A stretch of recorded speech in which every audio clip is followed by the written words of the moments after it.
hagaag asxaabta qiimaha qayaha leh waa ujeedaan eedadii arxanka darneed wiilkan ayay waxay mar walba si xun ula dhaqmaysaa si bini'aadamnimada ka baxsan.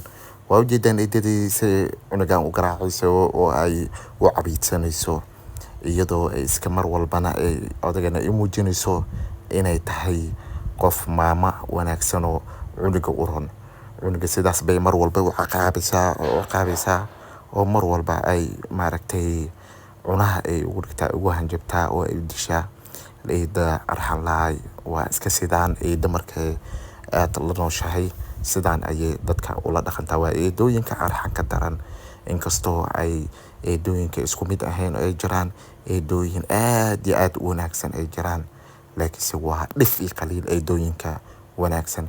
cunuga yaraa waa kana wuxuu wadaa biyo ayuu wadaa oo wuxuu raadina markaasi cadi maaragtay biyahaasi macnaha laga gato iyo waxaas ayuu darteed biyaha u wadaa.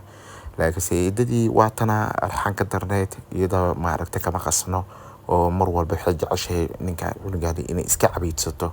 odagana waxay u muujisaa inay tahay qof cunuga u naxariisto oo cunuga maaragtay wanaagiisa ka shaqeeya ay iska dhigtaa.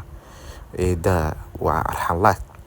cunugii waa kana isagoo socdo ayaa wuxuu u sheegayaa inuu maaragtay oo dadkaana beeraleyda ah uu jecel yahay inuu biyaha waxaan ka iibiyo, laakiinse ayaga waxay leeyihiin maya anaga ma rabno biyaha iyo waxa wayna sidaas ayayna isku dhaafayaan oo cunugii wuxuu sii wadanayaa ganacsigiisii. waa ujeedaan naagtaan gabadhan yar ayaa kasii naxayso oo yaaba.